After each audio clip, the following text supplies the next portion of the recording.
Welcome to the Planning and Development Committee meeting. I want to make one announcement. The matter of 1726 Hinman is going to be held at the request of both the applicant and the property owner. So if you're here for that and you didn't want to speak, you can stay and enjoy the show, or you can go home and have a good evening, or you can stay and speak. Okay. All right. So just, yeah, June 12th. Well, it'll absolutely be on our agenda. No continuances. It'll be heard on June 12th. So, okay. So, welcome to the meeting. Thank you very much for coming. First item on our agenda is a call to order, declaration of quorum. We do have one. First item on our agenda is approval of the minutes of April 24.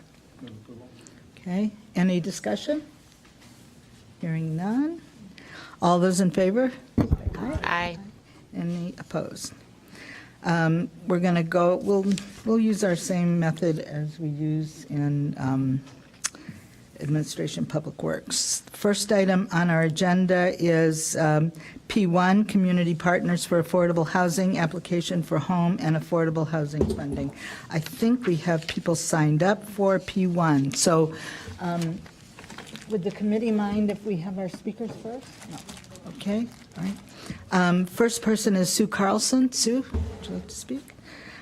We have Sue Carlson, Sherry Shamble, Ms.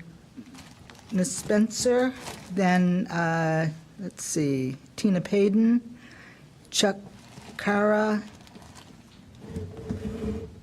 Hi, Sue. Thank you, Alderman Rainey, and I'm glad to see almost the entire council here. Many of you know I'm an advocate for affordable housing, and I'm particularly an advocate for the Community Land Trust affordable housing model. And I want to point out that, first of all, the affordability standard for the land trust is 99 years. So when we start figuring out what the cost for these affordable units are, we need to take that into account. And I was looking at the $326,000 in affordable housing funds, in Evanston's affordable housing funds that's being asked for. And I also took a look, well, we've got 2 3-bedroom affordable rental units we're proposing. Over 99 years, I figure that's something on the order of $5,000 a year for people to live in affordable housing. That seems like a pretty good investment to me. And so I'm hoping that you folks will support that. Thank you.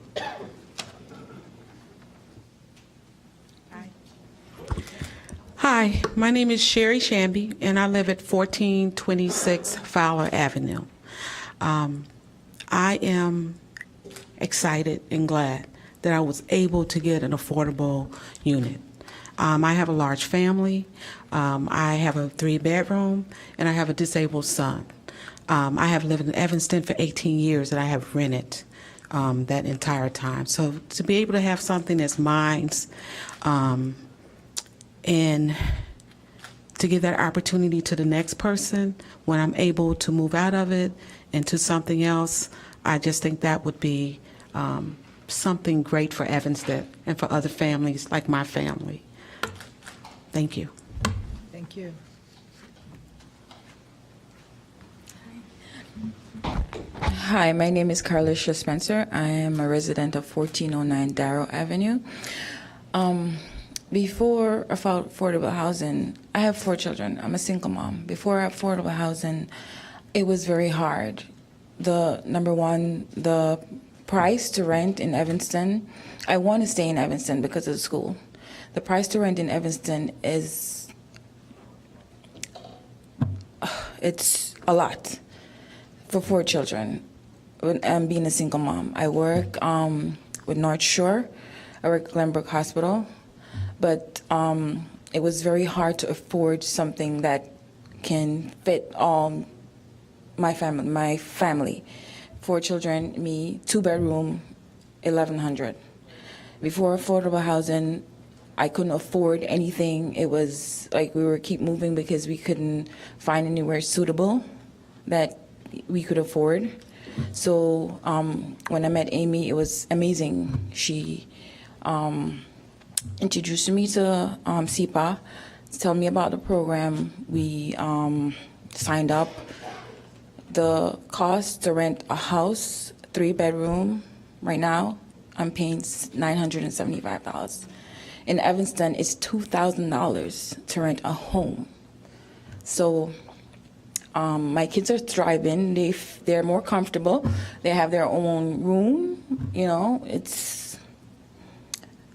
they need funding and to give someone else, a single mom like me, an opportunity to live comfortable, and because not everyone have money, you know? Thanks.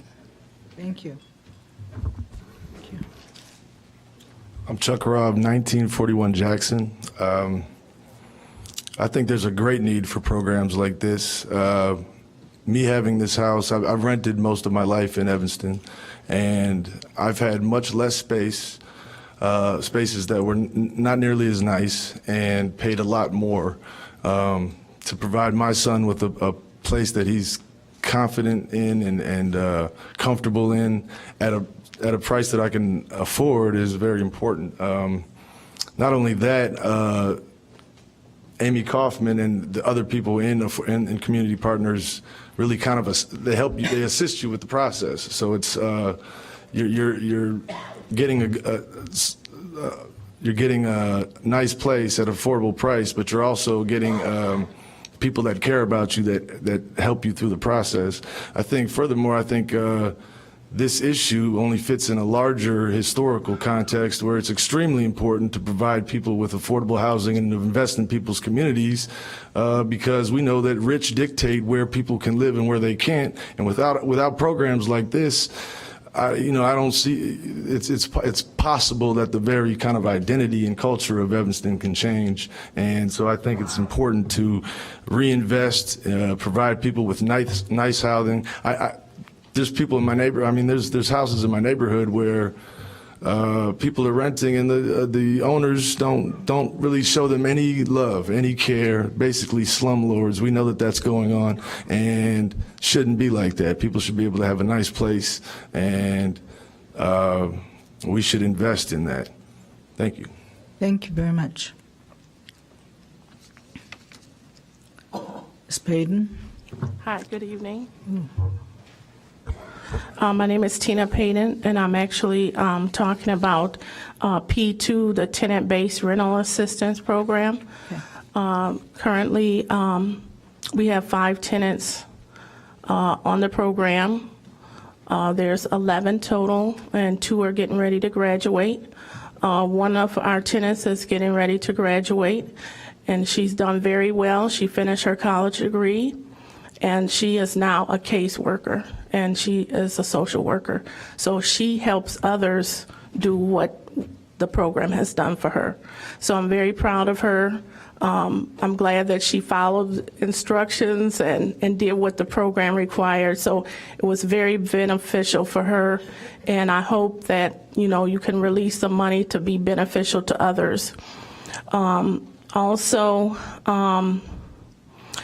The landlord, what I like about the program, that is close knit. Like I work with the caseworker, Maria. She's very good with the clients and landlord contact. So if there's any problems with the family and the landlord, she will always work it out. So I work closely with Maria, and she's done a very good job. So I hope that you'll be able to release the money to have more families on the program.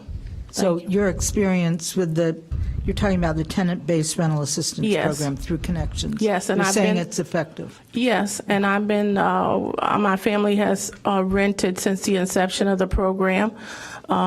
We've had approximately 10 families on the program so far, and several of them have graduated through and went to purchase their own place or rent on their own. And they had children graduate. We had a family, we were the only ones to house a family of 9. It was a mother and her husband and 7 children. So we housed them for 2 years, and they both finished school. Some of the children finished school, and they had a stable place to live for 2 years. And there was nowhere else in Evanston that they were going to be housed because they were a large family. So they moved on and got jobs, and they're now living elsewhere, paying rent market rate. Thanks for the history and the background. Thank you. All right. There is a person on here, Lee Smith, who has no reference for the item you want. Do you want to speak on this? Okay. I don't see it on here. All right. Oh, sorry. Thanks. My name is Lee Smith. I reside at 1632 South Boulevard in Evanston. I'm the vice president of the board of Community Partners for Affordable Housing and have been involved with the organization in one way or another since its inception. And I'm here tonight to request that you support the funding that has been requested by the organization.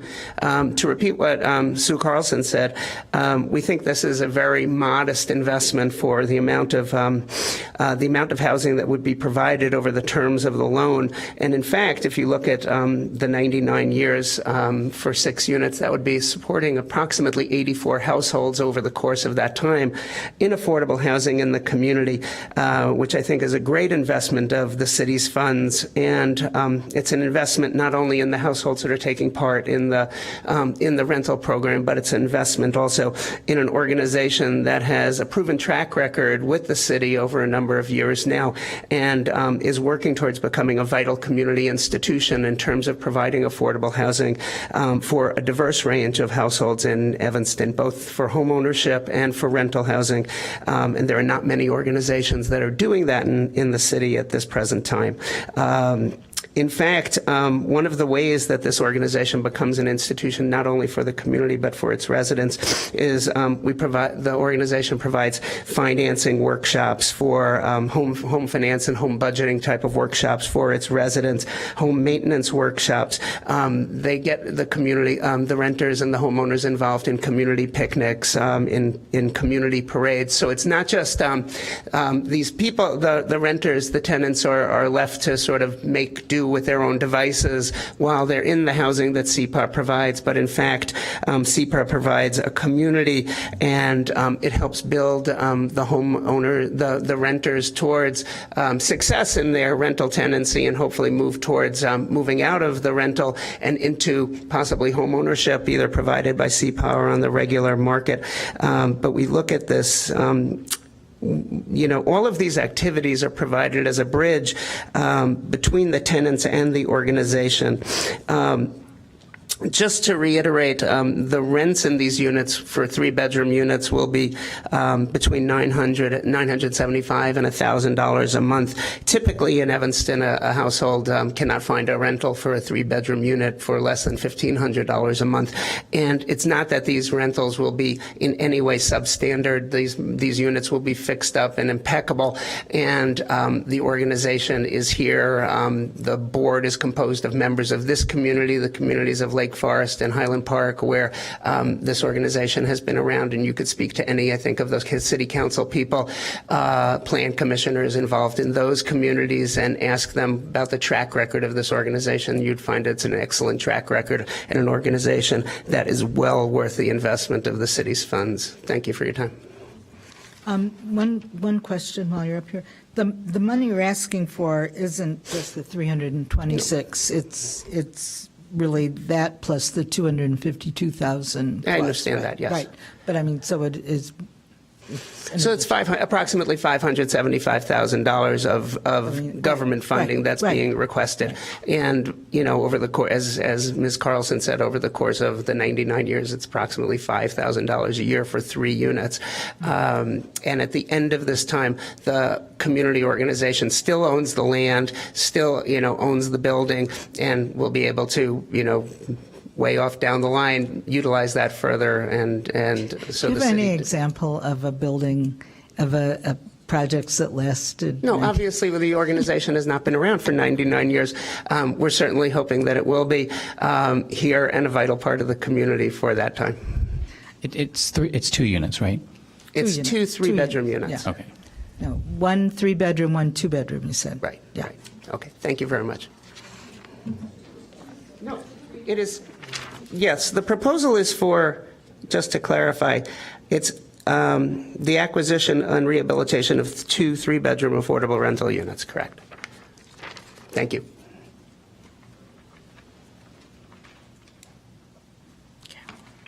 It's true. Right. Jim Culross is not here, right? He left, I think. Okay. All right. Anybody else wish to speak before we get started? Okay. Thank you. All right. So we have Community Partners for Affordable Housing application for home and affordable housing funding. Move approval. Discussion. Haven't been a chairman for a while, so bear with me on the lights. All right, go. All right. Alderman Wilson. Okay. The difficulty I had before, and I'm still kind of struggling with, is of course, it is the cost for the number of units. Obviously, we want to have as great an impact as possible for the amount of funds. And, kind of looking myself a little bit, also, we appreciate the market analysis, which reflects essentially what, out of curiosity, I saw myself in the market. It really gives me pause to dedicate the whole $579,000 for the 2 units. I understand that the understanding is that it would be for 99 years. Honestly, I don't really know. I don't have a super high degree of confidence that in 50 years circumstances aren't going to change. So I have a little bit of a difficult time, mentally committing to the idea that that this will be in place for the 99 years, or that it would, that the subsidy would be, or the cost would be the same. It's to me, it's largely unpredictable. If you get a certain period of time out the road. So that's just my thought process. So any other thoughts from my colleagues here? Alderman Fisk. I've said over time on the council that the problem that I have with the affordable housing that we've been doing as part of our development plans is that the units are not affordable in perpetuity. And I think 99 years is as close to perpetuity as we're going to find. At least it's our perpetuity. So I agree with you. I think the cost is extraordinarily high, but I'm willing to go with that because of the 99 years, and because I think that we really need this for larger families. The 3-bedroom units, I think, are very helpful. I would like to know what the other communities are doing. I don't keep track of what goes on in Lake Forest and Highland Park, and but I would like to know what those communities are doing. Chairman Rainey, Alderman Fisk, I will introduce you to Kim Ulbrich. She's the Executive Director of SEPA, and she can explain what they're doing in other communities. Good evening. Thank you very much. We're doing very similar things in Highland Park. Our newest grant is for 4 rental units, and those will be a mixture of, we don't know, we haven't identified whether they'll be, some of them will be for families, some of them will be 2 bedrooms. There's a little more 2 bedrooms that are very close to the train that would be helpful for a couple of people that we have on our waiting list. And has Highland Park given, how much money has Highland Park given for those units? Highland Park gives us every year, it depends on how many units we have scheduled, but this year it was $450,000 to go towards this project. And then Lake County puts in They're matching it with, it's a little over $300,000 that they put. And they also fund our operating. They fund $85,000 a year to our operating to do projects in Highland Park. In Lake Forest, we have 5 senior rental units there, and but the next project there is scheduled to be a home to purchase. So we don't have any rental right now on the horizon for Lake Forest. But we just completed the AG grant that we partnered with the City of Evanston and Brinshaw and with the Attorney General money. And we did 10 units, 7 of them were rental, and 3 of them were home ownership. And the rental worked out very well, and we've already had a turnover of somebody else who moved out and another person moved in. And it's worked very, very well. And the same thing with the home ownership. But those rental units, we had the AG money with that, so that made that a little more affordable for the City of Evanston. And because we were combining those pots of money. It also, when it started, was at a time when acquisition costs were down and construction was almost nil, so we were getting great prices for our construction. My last house that we finished up, it was actually Sherry's house on Fowler Street. The construction cost on that house was over $200,000, and we paid $165,000 for that house. So as the economy got better, it's getting a little harder, and so it's a great thing that housing prices are going up and that construction's going up, because it means the economy is getting better. But it makes our job just a little more comfortable. And we work with a realtor, and we do that in all of our communities. They're very versed on what's going on. And I also have my real estate license and have done lots of development. We didn't just pull those numbers out of the sky. The first application I submitted, those were listing sheets from projects I looked at. And we anticipated what the cost to rehab them. And we kind of did a middle of the road. We had some prices that were a little bit lower and some that were higher. So we kind of went in the middle of hoping to get that project. This is an estimate because, of course, we can't go out and buy anything until we have city approval. So it is an estimate, and it's an educated estimate. Obviously, if we can find a property that we can do cheaper, we certainly will. I mean, we agree with you. It costs a lot of money, and but this is when you develop in high opportunity areas. And we're seeing this in all of in Highland Park and in Lake Forest. It becomes more difficult for us to do that. And we do not do big rental, 20, 30 unit developments. We kind of stick to, 1 or 2 scattered site units that kind of blend seamlessly into the neighborhood. And we usually works out well where we can pick a property that needs some work. What is AG money? What's AG money? That's the Attorney General money. What is that money? That was money that Lisa Madigan received from the foreclosure settlement, and she gave a lot of it back to the communities in Illinois and Evanston. How much did you get? We received $1.5 million with that. Did you get it all? Yes. Your organization got it all? We got it all. You got it all. And we did 10 units in Evanston. 7 were rental and 3 were home ownership. Okay. And the Excuse money me, that- Alderman Rainey, could I just ask one real quick question to finish up? Do you pay real estate commissions to the brokers you work with? We don't. The brokers that we work with actually, when you're buying a property, they get their commission from the seller, so they actually donate them back to us. Right. And the $450,000 and the $300,000 that you have received from Highland Park, how many units of housing is that going to provide for? 4. 4 units. And that's going to be rental? Correct.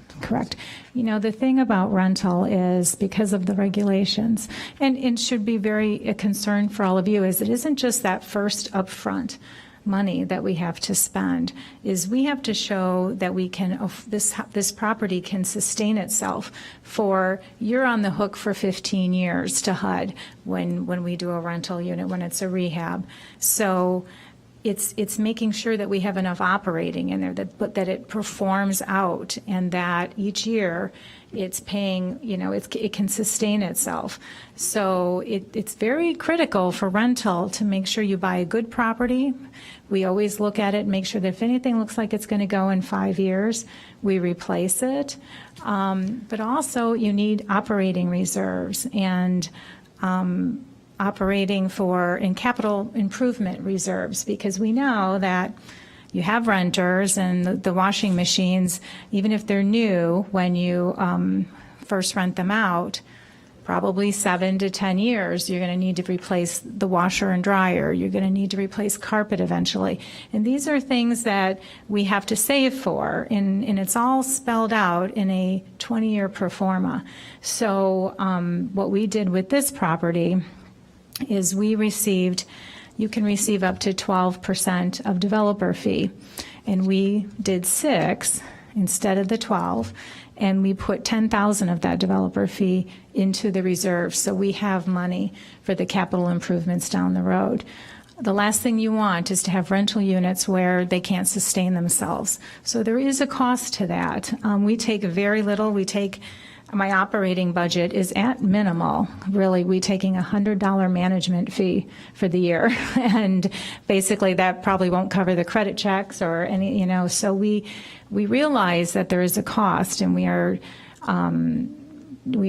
did the best we could with what we had, and we have a very short window to purchase. So, we kind of had to do an estimate, and hopefully, Alderman Wilson.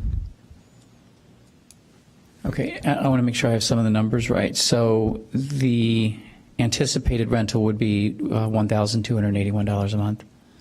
one unit is $975, and the other one is $1,000. Okay. So the $975, that person's going to be making $3,600 a month, right? So I have it on me. I mean, if you're paying 30%, Approximately, yeah. yes. Mm-hmm. Okay, so we're not talking about real poor folks here. What is it? And that would be a 970. Would that be a 3-bedroom, the 970? Both of them are 3 bedrooms, are anticipated 3 bedrooms. Just to clarify on the 975, it really depends on the financial profile of the specific person, because you would look at not only income but other debts. And so if the person had no debts, no, they would not need to make $3,600 a month. There's a 45% debt-to-income ratio, including your rent. The home program is one of the programs, the only program where you can serve higher income levels. I absolutely agree that, we need to help all income levels. I worked with the homeless at my last position, and I understand the need, but there is also a great need in Evanston for people who are working, but they cannot afford the rent.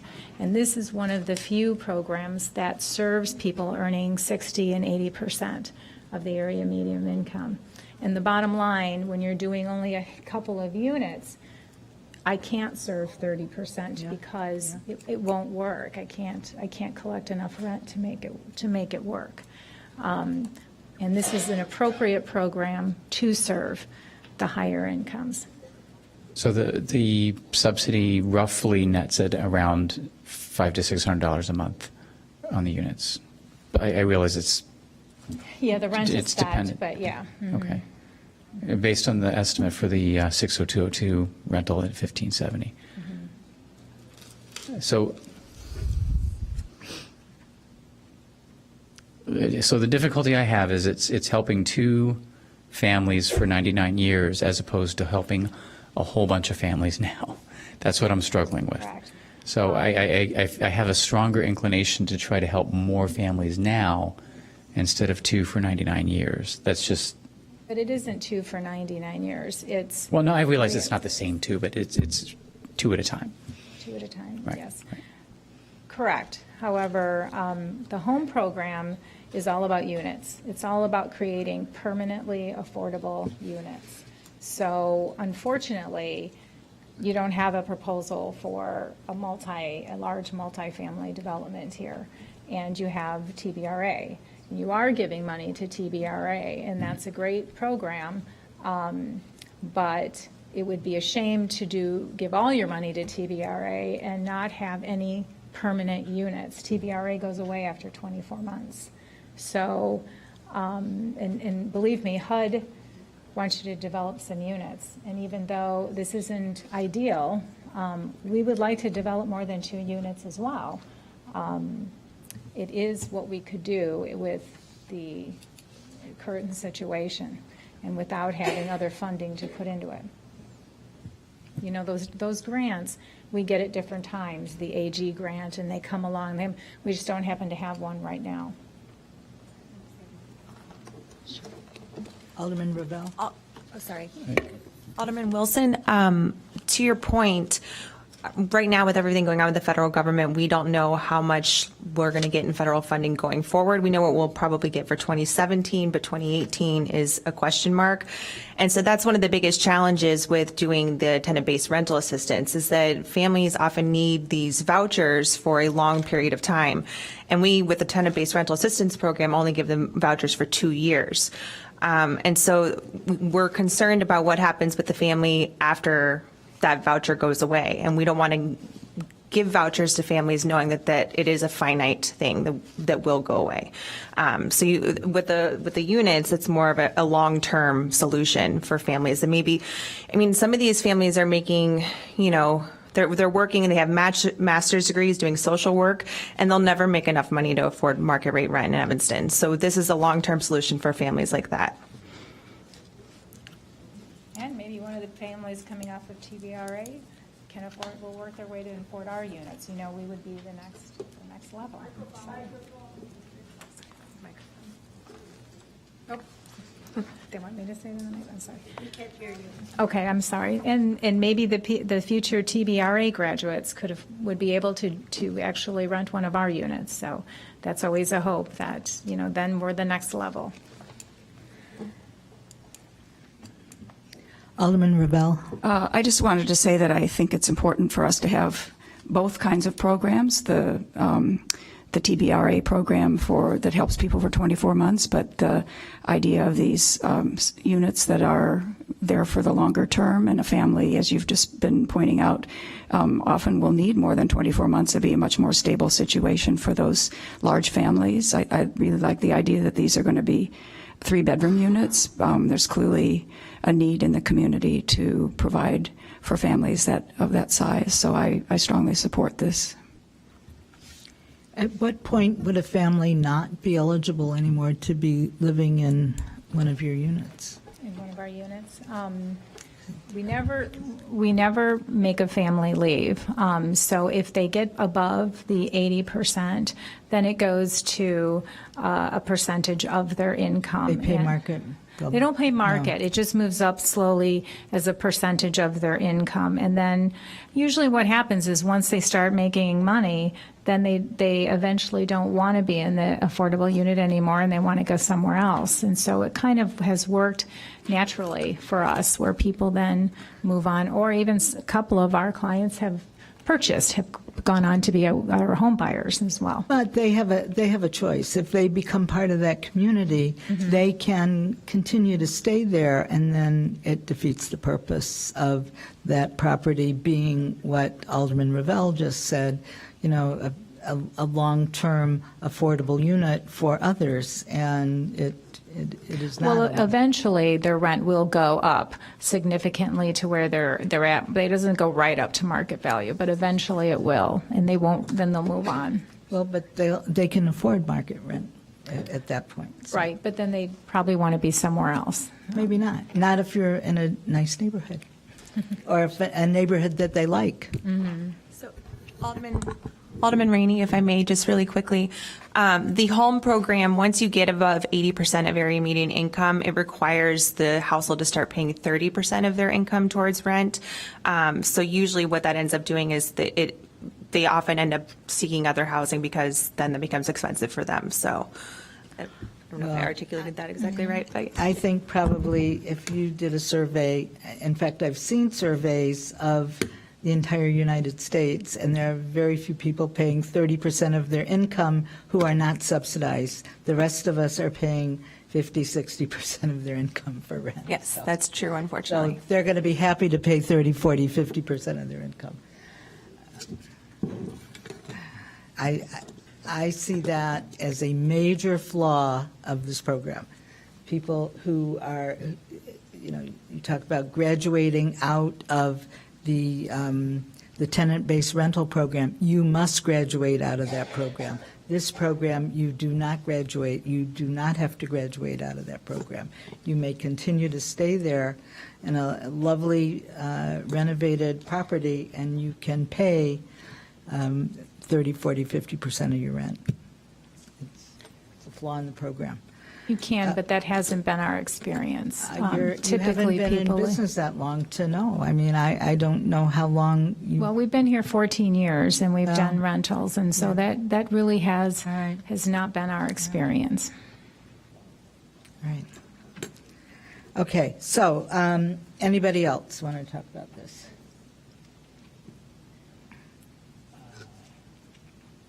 Have you found any units yet?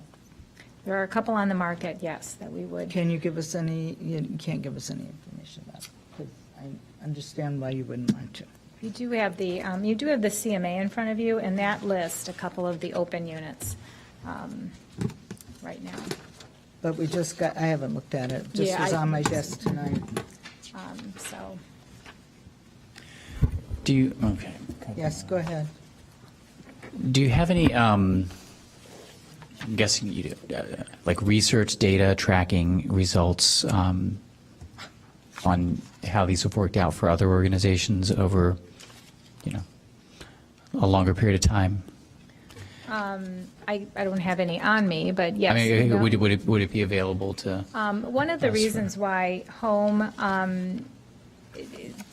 has us do this pro forma, this 30-page pro forma that they look at, and the staff have to underwrite to make sure that it is affordable and it is something that will sustain over the period of affordability, is to ensure that the project is sustainable. And so I believe, we have a system that we put all anything that we've accomplished for Home, it goes into a national system, and they have that. But it's been around for a long time, and it does work. And at least in the areas that I have worked, this has been a very successful program. It's because it does have a lot of regulations. They really want you to dot your I's and cross your T's. So I feel like they revamped it a couple years ago and pretty much thought of everything. And we've been working with the Home program for 14 years at SEPA, and I administered it at my previous job, so very familiar with it, and it's been very successful. Yeah, Sarah. Alderman Wilson, I just want to give you some of the properties that we have invested Home in the past that are still in their affordability periods and still are successful. 319 Dempster, 743 Brummel is actually just out of its affordability period, but it was Home funded. The properties on Wesley, I cannot remember all the addresses, but they're at the top end of Wesley, where it dead ends into where the self-storage place is, right south of Simpson, was a Home investment. We have also a couple 2-unit properties that were HODC's properties that are on Jackson. We have 131 Callan, which is a 4-unit property that is HODC's, that is also Home funded. And all of those are in the 15-year affordability periods. Okay, and so do you have, is there something that I can look at? So here's a chart that shows me, here's what the rent started out at, here's what the rent is now, it's been occupied the whole time. could we maybe get something like that so we can see how this has worked?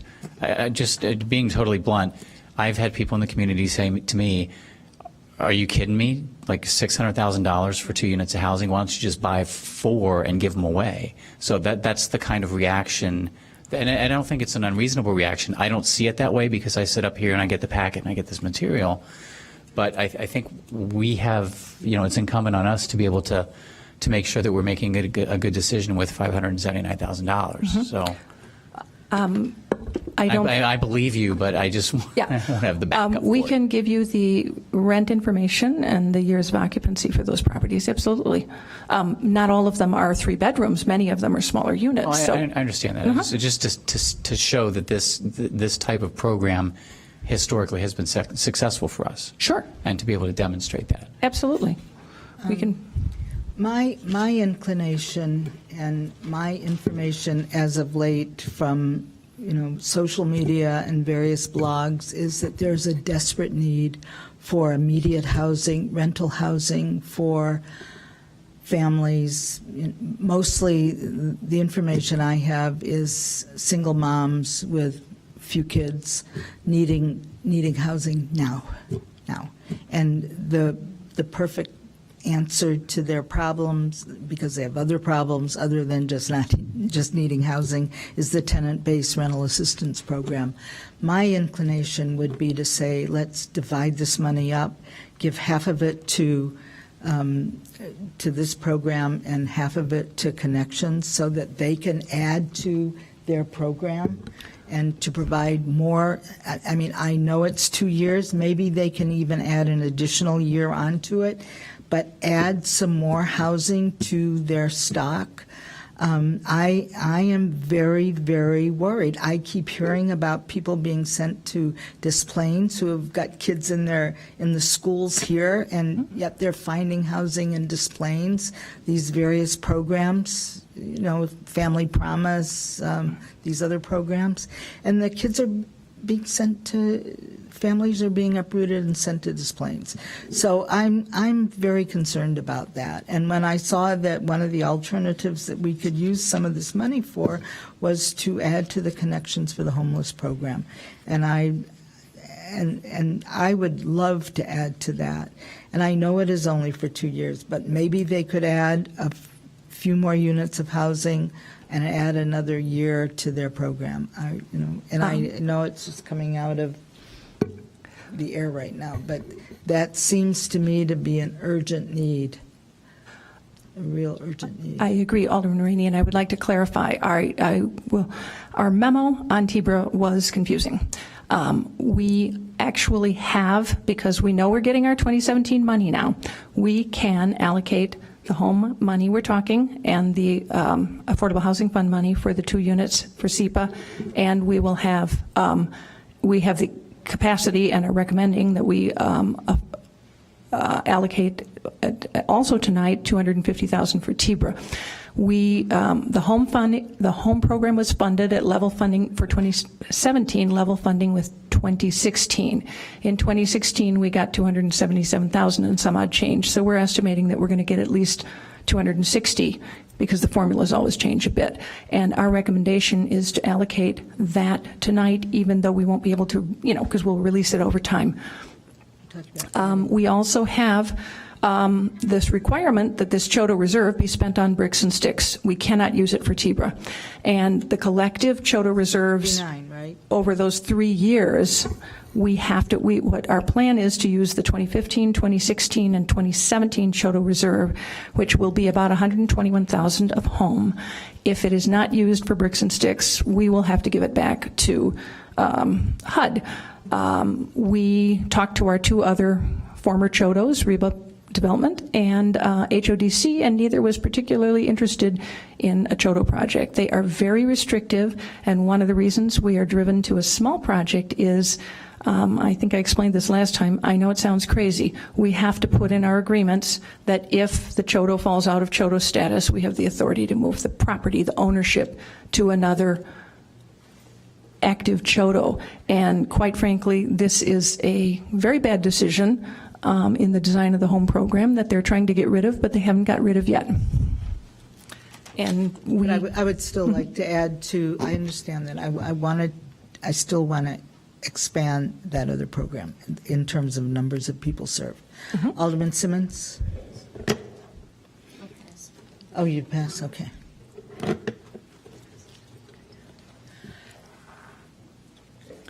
Does the committee want to do anything tonight? There's a motion on the floor. We have a decision. Wait, Alderman time. Nguyen has her Okay, hand up. sorry. Alderman Nguyen. Thank you. I've been thinking about this a lot since our last meeting and trying to understand the various uses that we can come to it and balance what we've all been talking about here tonight. And while Alderman Rainey, I appreciate the issue that you're raising about splitting up the money, I also see the value of providing some permanency to a family, and that 2 years goes by in no time, and then the housing costs are astronomically expensive, but I think that we have to chip away at it in some way. So I'm going to support this program tonight, and then additionally support the next item on the agenda just as enthusiastically. And I think we should look to adding more money to that program as well, so that we can stabilize people and then allow them the opportunity then to stabilize their life and potentially move into something. But I think the value of 2-3 bedrooms is so important because there just aren't enough of those in Evanston. Alderman Wilson? Alderman Wilson? What's our decision point as far as the date goes? our decision point is driven because technically we have to have a property address to which to commit the funds by July 31st. So in looking at the market analysis and the total number being asked for, it roughs out to $100,000 of rehab costs for each unit.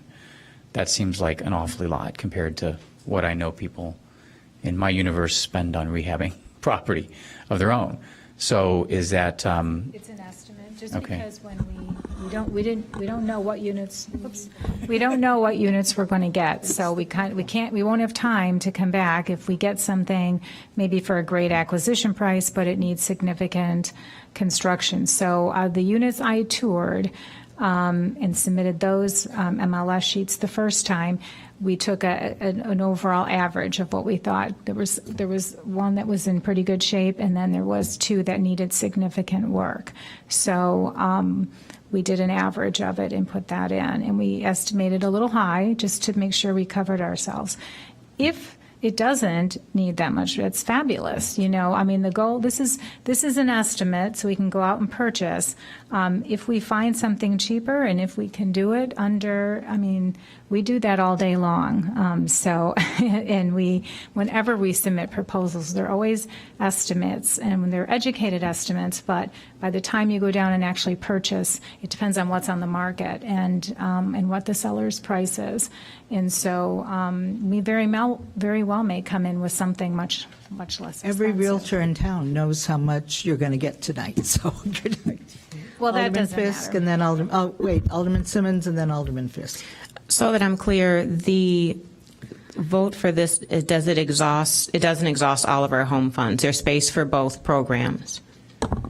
There is enough for the $250,000 TBRA in addition, and then we will have in the neighborhood of, based on our 2017 estimate, $75,000 of home entitlement yet to potentially allocate, and also every year we get about between $20,000 and $30,000 in home program income, which we have to program as well and use. So the challenge is we have a couple moving targets. We don't know our home grant amount for 2017, and we will not. When you're going to get it. Yes, we will get it on January. We'll get the number by July 3rd, because that's when they have to have the formulas out. But when will you get it? I expect we'll get access to it probably in September or October. But the TBRA program, being a 2-year program, won't get into spending that money. We can allocate $100,000 plus from existing funds, and SEPA will not complete its project till probably year end or even early in 2018. So we will have the money in access to the money in time to fund both things. So I've been a witness to the value of the long, stable housing for families and the challenge to find housing for families. And I've seen families be stabilized and their children thrive, and the mother find better improvement in employment, and I have witnessed it from people that I care about. But at the same time, there is a tremendous need for like emergency situations, and I'm still unclear on if there are other funds or other programming available to help the families that have emergency needs for whatever reason. Maybe they were living in a home that was distressed and they didn't know it and they had to move, or they had an income change or some sort of trauma or whatever reason. What other options do we have for the families that need emergency, immediate housing? Home, unless they are eligible for TBRA, you can't do.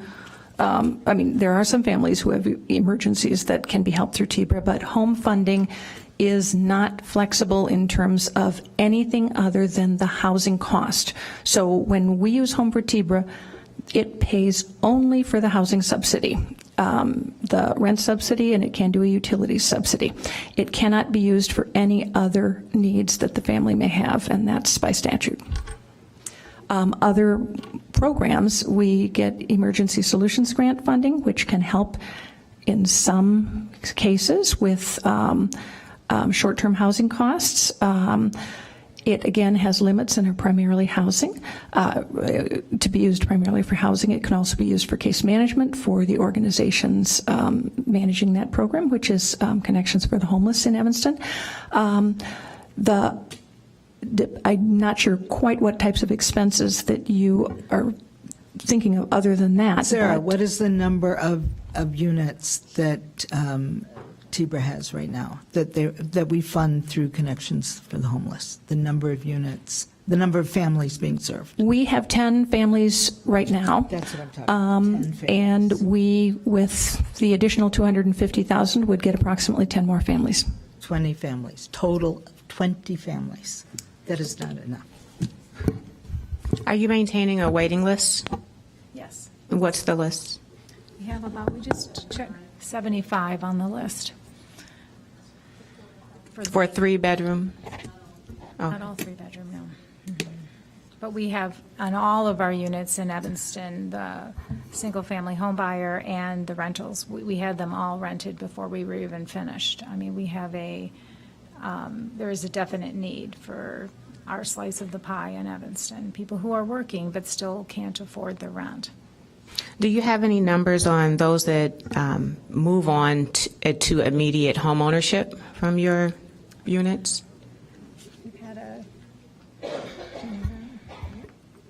Hi, I'm Amy Kaufman. I'm the Associate Director of SEPA.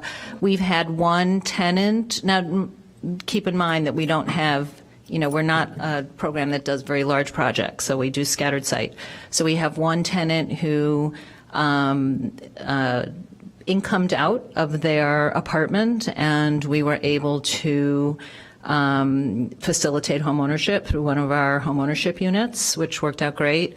Alderman Rainey, to your question before about people who income raise, when that has happened in our case, people have not stayed. We haven't had anybody stay when it's adjusted to a third of their income.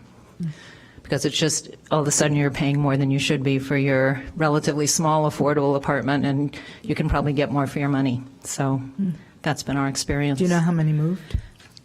We have one moving right now because thankfully the affordable apartment gave her a lot of upward mobility and she's really thriving, which is fantastic. So she's moving now. And then we had the other one who segued into home ownership, and that's really been it. A lot of people who are in affordable rentals are there because, as Savannah mentioned, whatever their chosen work is or whatever their what they're doing to earn an income is not going to change that much. And so we don't typically see a huge fluctuation in people's incomes. They do get income recertified every year. So 2 months out, 60 days out, we recertify everybody. We ask for documentation again, and we make sure that the unit is serving the population for which it was supposed to serve.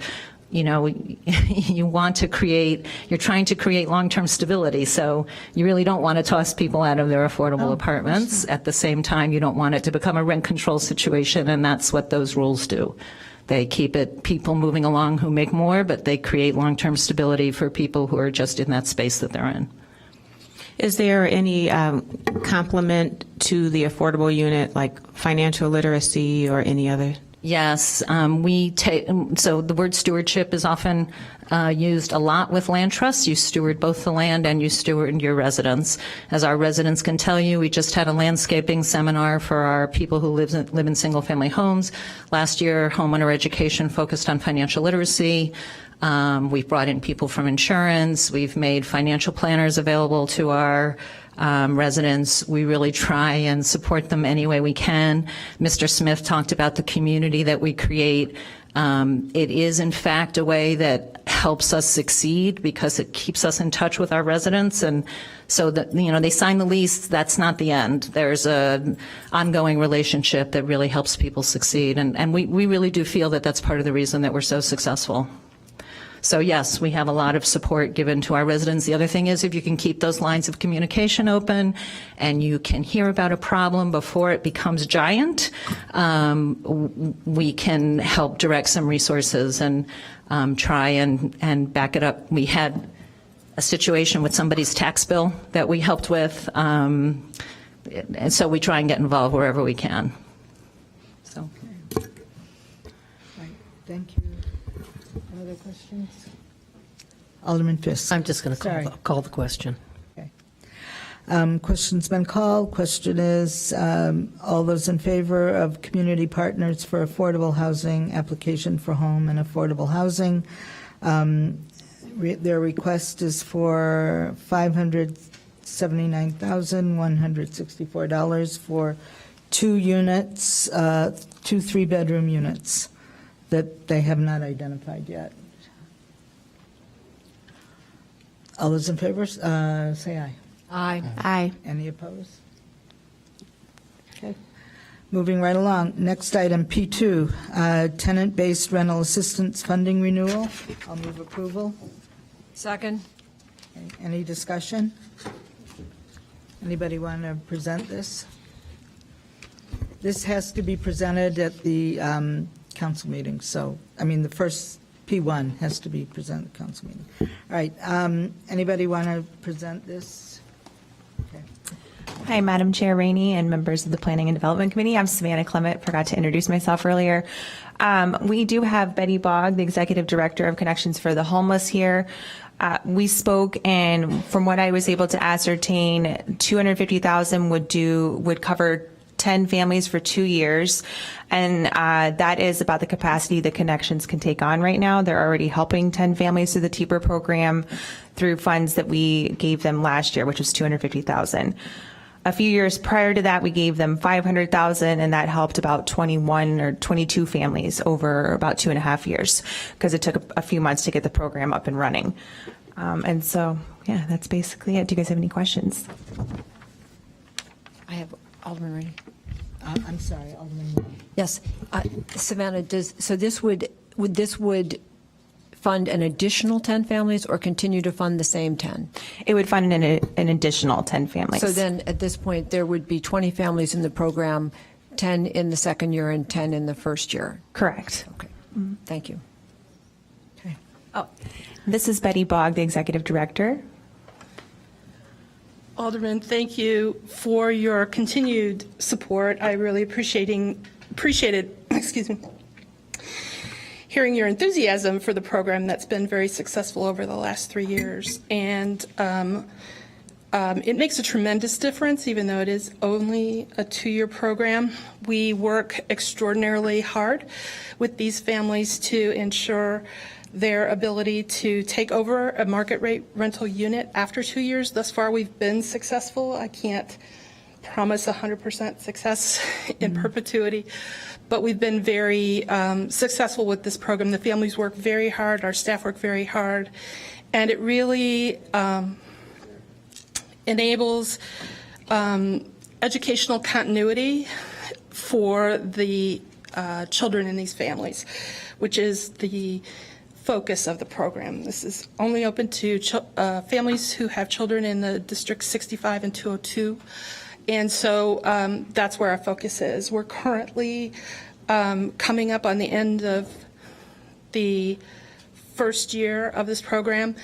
I know $250,000 is a lot of money. It's a lot of money to me.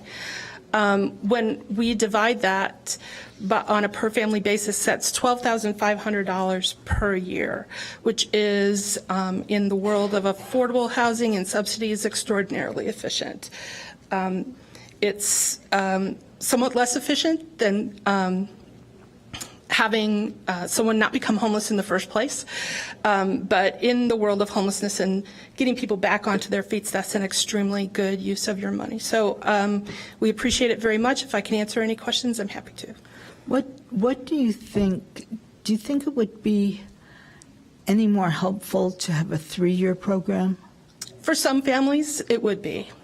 Would you consider that? Because there must be some families who could really benefit from that. I would think. And we do have some flexibility within the program to provide extensions to families if they appear to be, like on the cusp of being able to achieve this, so it's not a hard stop.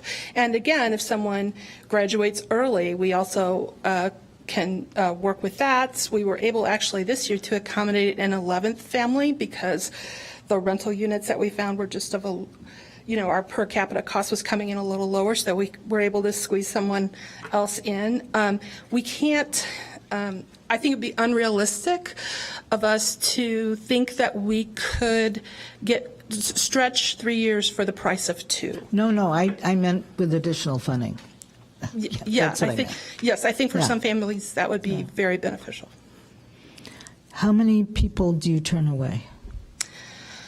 Our current waiting list is about 6 families, but we only just reopened it.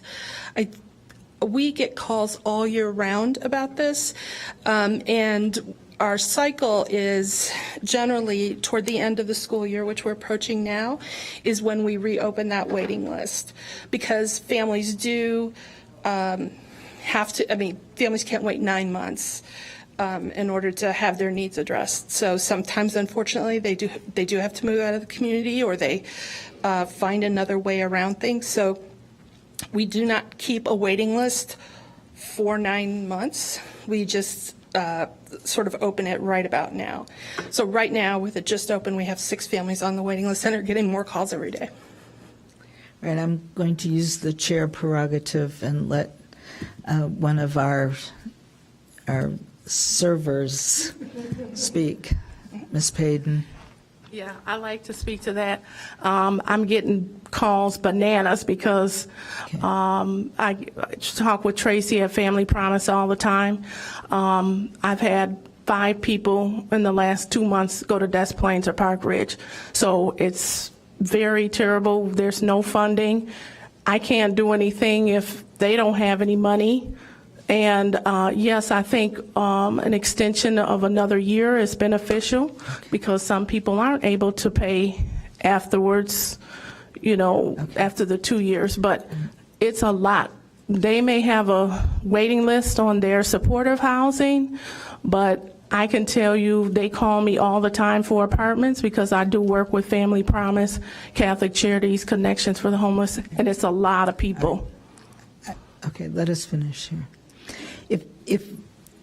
What would you say is the most critical housing need right now in the city of Evanston? If you could develop a program today or expand a current program, what would you say is the most important housing need today? Boy, I wish I'd known you were going to ask me that question. I would have come up with a miraculous answer. I think I have to say that the root cause of many of the individuals that we serve, the root cause of their homelessness is a lack of good paying jobs. And so I can't get away from the issue of wages when it comes to the impact on homelessness. I know this might not serve our direct purposes, but it would be my great delight if we put ourselves out of business somehow by creating enough wages, creating enough employment that paid well enough for people to be able to live in this community. As employers, we have a difficult time hiring people who don't live miles and miles and miles away from us, and it impacts our ability to hire people. And we do pay reasonably well for a social service agency. So I can't even imagine what it's like trying to hire somebody for $8.75 an hour. But what is the need? That's the problem. So the need is. Okay, so there is a need for housing that people can afford, and they can afford it because the prices are lower or because their wages are higher. Or subsidy. That's right. And ideally, I think we would all agree that people being able to afford housing without subsidies is the ideal situation. Yeah. I would strongly advocate for a $15 an hour minimum wage. That would mean that people would not have to be working 2 or 3 jobs to afford even a small market rate unit. So that's, if I were to go back to the beginning, I think the TIBA program is fantastic because it serves a population that is otherwise very difficult to serve. If there is a family that has a disability within the household, if there is an individual who is disabled, HUD, at least so far, has been the prime source of funding for paying for that kind of housing. If there is no disability in the household, those families are very difficult to serve.